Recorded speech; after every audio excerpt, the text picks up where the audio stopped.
Amaka? My wife and my father? Kola, please. It's not what you think.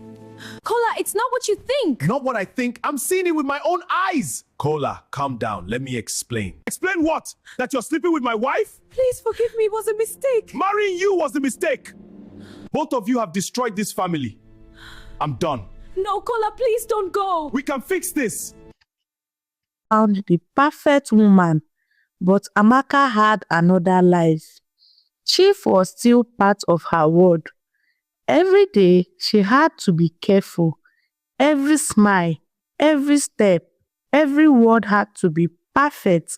Kola could never suspect anything. Amaka pretended to love Kola so well that even his mother noticed. One evening, Kola's mother said to Chief, "Thank you for introducing Amaka to my son. She is really a good girl." Chief smiled. He knew the truth. He had been the one to notice Amaka first. He had planned everything carefully, and now everyone thought she was just a sweet, loving wife. Life in the house has a rhythm.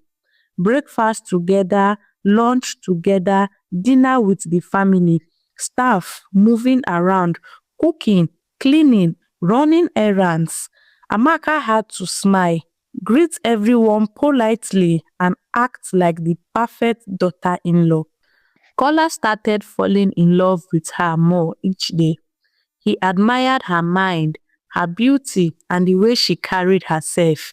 She listened to him carefully, laughed at his jokes, and comforted him when he was stressed. She gave small advice, suggested little things, and he believed she truly cared about him. Chief still kept close. Sometimes he took Amaka out. They would walk together, smiling in public, meeting Kola and his mother in the parlor. Chief would joke, "My daughter-in-law is funny." You know, everyone laughed. Nobody suspected a thing. Other times, Chief and Amaka would meet secretly in hotels, quiet streets, offices, anywhere they could talk or be together alone. Every meeting was hidden. Every touch, every word had to be careful. One wrong move and it could be all over. Amaka became skilled at managing both lives. She smiled at Kola during the day.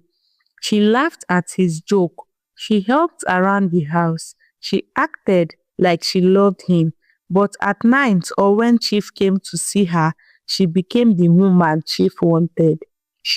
Sometimes, when walking together in public, Chief whispered, "Remember, they must never know." Amaka nodded. She understood. One small mistake could ruin everything. Kola fell deeply in love every day. He planned trips, bought little gifts, and spent money on Amaka to make her happy.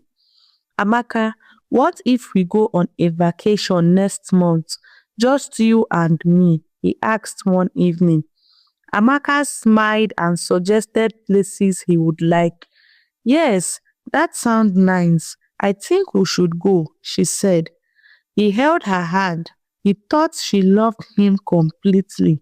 Chief watched from a distance. He liked seeing her and Kola, but he was also careful, possessive, always making sure Amaka stayed his.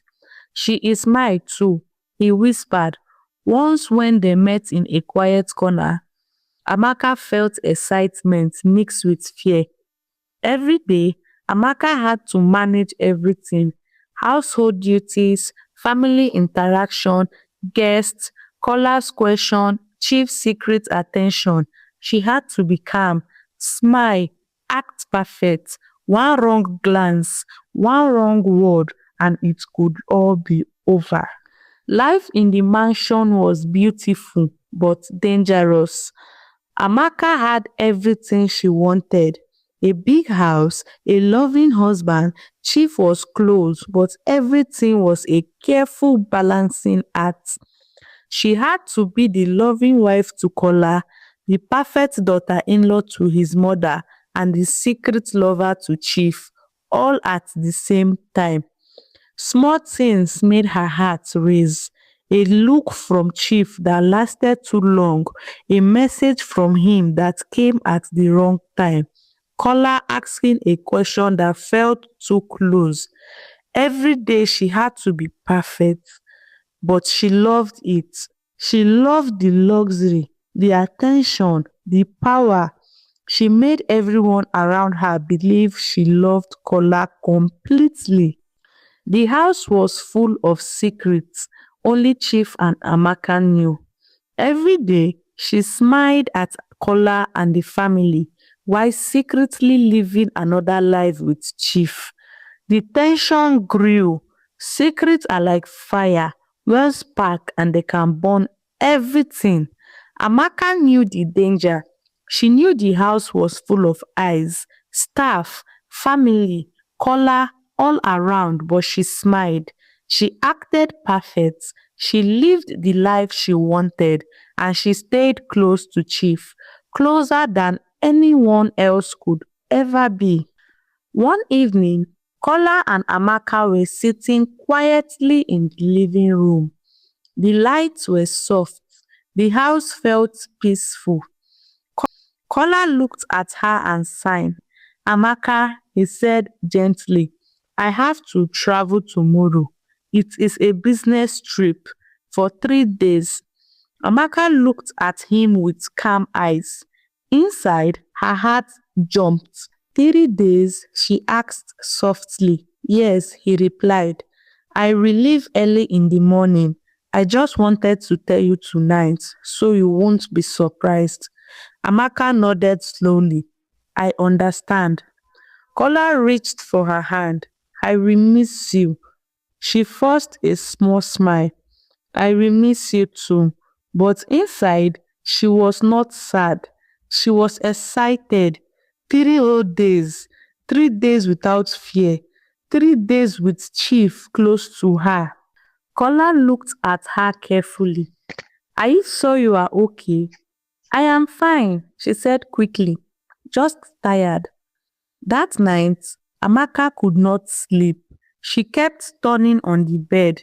Her mind was not with her husband, it was with Chief. She imagined him coming the next day. She imagined his touch. She imagined being alone with him without fear. But deep inside, there was also fear. What if something went wrong? Still, the excitement was stronger. Morning came. Kola dressed up quickly. He carried his bag and came to the bedroom. I will call you when I land, he said. Amaka stood up and adjusted his collar gently. Travel safely, she said. He kissed her forehead and left. Amaka stood at the window watching his car drive out of the compound. The moment the gate closed, her heart began to beat fast. Not long after, Chief walked into the house. He looked confident, calm, like a man who knew what he wanted. So, he said quietly, he has gone. Amaka nodded. For 3 days, she added. Chief smiled slowly. Good. The house was quiet. Chief wife has already left for her shop. The staffs were downstairs, busy in the kitchen. Chief stepped closer to Amaka. You know I have been waiting for this, he said softly. Amaka looked around carefully. We have to be careful. Chief took her hand. Relax. He led her upstairs, not to her room, to his own room. Every step felt dangerous. Her heart was beating